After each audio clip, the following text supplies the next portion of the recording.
Hello, welcome to British Grand Prix, Friday. We've just had FP1 and FP2. We obviously had a press conference earlier on as well, which was quite interesting, wasn't it? I mean, you had Zach Brown in the press conference. There was no Christian Horner, but it does kind of follow on from what we were talking about yesterday, which was sort of Lando and Max and their relationship. And it's kind of now fallen to Zach Brown, who wasn't in Austria, to pick up from that point. Yeah, it's quite interesting because we went through yesterday, obviously Lando, Max, all matey again. And I think they agree 99% of everything. It seems all settled. I think they've moved on. And it's just interesting that McLaren don't seem to have moved on to the extent that it now seems to have turned into a kind of Zach v Christian thing. It's quite interesting. I mean, I think you spoke to Zach in Canada, didn't you? He talked about, you know, we don't want to go racing. I like, what did he say? I like to race with Fred Vasseur. Yeah, he likes to go with Fred Vasseur because he's sort of trusts, I think trust was his word. You know, I trust Fred in the way that Fred goes racing. And he sort of, you know, implied that there were some people that he doesn't trust as a consequence. And yes, we saw today, it was a little bit out of the blue, wasn't it, really? It come from nowhere, this broad statement on Red Bull. Yeah, and he's talking about, it's not how we go racing, that Red Bull should have told Max on the radio that he'd done wrong, that it doesn't respect the rules. They mentioned the cost cap, they mentioned on-track stuff, mentioned the relationship between Jos Verstappen and Christian. So it's quite pointed. It'd be interesting to see, you know, as inevitably we get with this soap opera, that we've heard Zach's perspective today. I'm sure there's going to be something with Christian tomorrow responding. But it's just interesting, got these kind of two little parallel soap operas going on. One of them seems to have sorted out, so he flipped the other side of the fence, and we'll see where that goes. Of course, we saw today Lando looking quite impressive. Mixed conditions here at Silverstone, a wet, slippery track, and then dried, and then wet again. But he excelled, didn't he? Yeah, it's good. P1 in both FP1 and FP2. You know, mixed sessions. Obviously, long runs. We do some low fuel running, everything. But I think McLaren seemed very competitive. I think Red Bull said they were struggling in the low speed here, which is quite interesting because we've seen these characteristics that the McLaren previously was very good in high speed, not so good in low speed. This Miami upgrade came, lifted the low speed up, but they weren't sure where they stacked up on high speed. But I think they've been chipping away. We've seen little signs of some high speed growth. But I think Red Bull probably still has an advantage there. But these cars, it's all this endlessly the compromise between high speed performance, medium speed performance, low speed performance, and where you kind of pick your poison, so to speak. And I think Red Bull still excels in high speed, but low speed, they haven't got that balance. Whereas I think the McLaren, I think as Helmut Marko said, they're quick on any track, any surface, any temperature. They're always there. So at the moment, advantage McLaren. But as we see so often in Formula One, you know, tonight, I'm sure as we speak, the Red Bull simulator will be fired up. It'll be running all night, and there'll be some number crunching.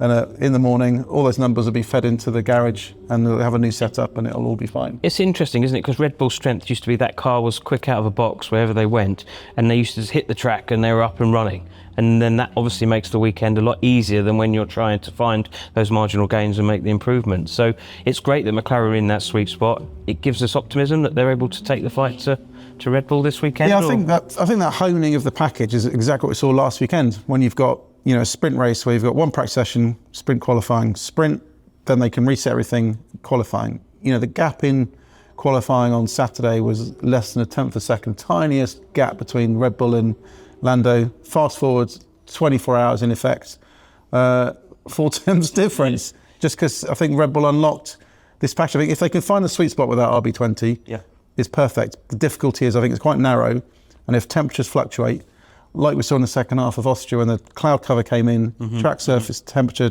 dropped, fell out of the tyre window, and that's what, well, I mean, the botched Red Bull pit stop didn't help, but it brought Lando into the game and turned things around.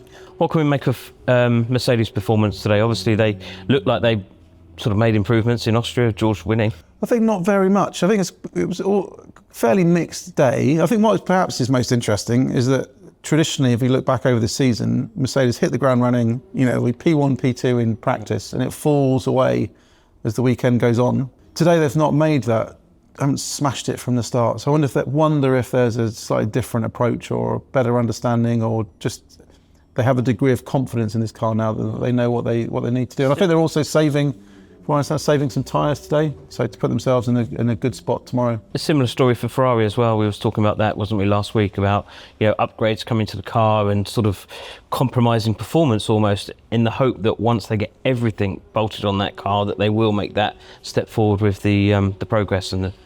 Yeah, but I think Ferrari have hit this problem that I think if you go back to the start of the ground effect era, when Mercedes thought they'd cracked it with the first car, tons of downforce in the wind tunnel for this upgrade package, bolted it on the car for the second test, and they couldn't use it. It was downforce they couldn't use. And I think Ferrari may be in a similar situation. This upgrades come, the numbers are saying, yep, it's a step. And they can see the step in low speed and medium speed. It's there, but at high speed, and as the car gets lower to the ground, gets more susceptible to hitting it, bouncing, sucking itself down. And this is, I think, why they're having this high-speed bouncing. So it's, again, is the package globally better, even if it's improved in some specific areas?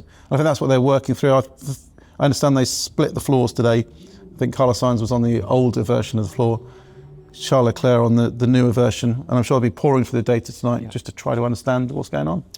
Other element today was the title for the Formula One film, which is coming out next year. It's called Formula One. I mean, I think you kind of a split opinion on it, really, because first of all, can you imagine the months and months and months of meetings and those charts and all these execs and stuff pouring through? They poured through these meetings for months and months, had 8,000 ideas, and they circled back to F1. That's what we need, yes. Or they just sat there and it was complete silence, and this was the only idea they had, and they kept it there. So, I mean, it's not very exciting. It's not the most thrilling name, but actually for the audience it's approaching. It's a Formula One film.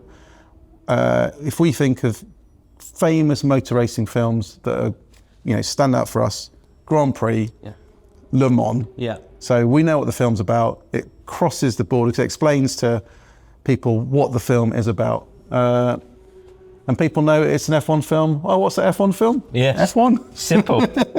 If only Formula One was that simple. What other elements did we have today? Driver market, I think is quite interesting.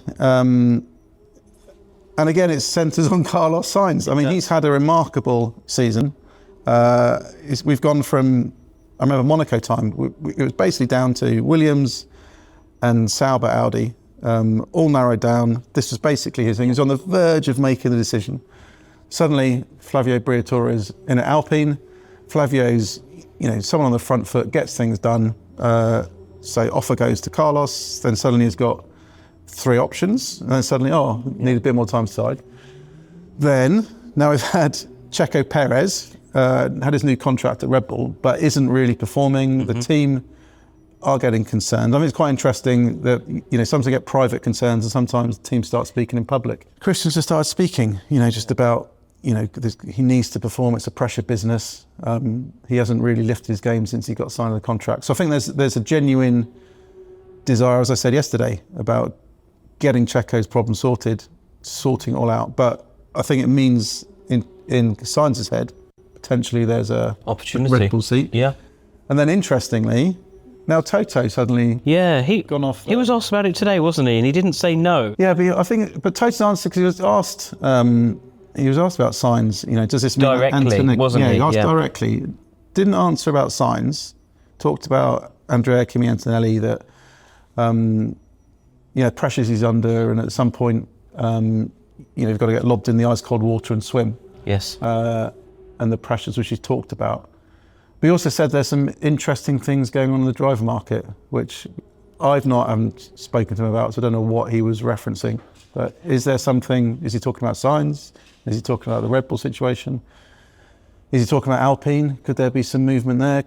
Has someone else come and say, we'll take Antonelli and you find another option? I think it's quite open. And I think this driver market is hilarious. Could be the longest ever silly season, which lasts the entire season. I don't think it's going to be sorted out very quickly. And you've got Esteban Ocon in the mix, because I think Haas are very eager for him. It probably has a firm offer on the table, maybe signed, maybe not, depends who you speak to.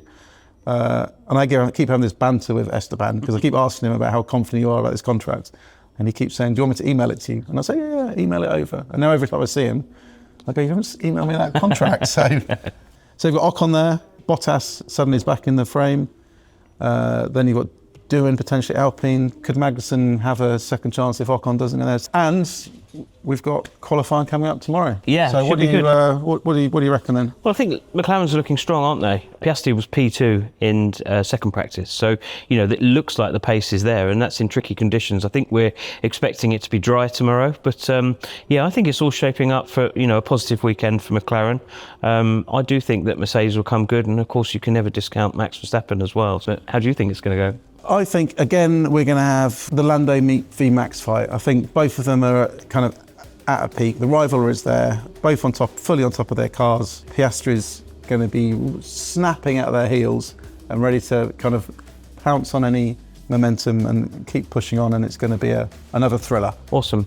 Check back tomorrow, see if we were right. Thanks a lot.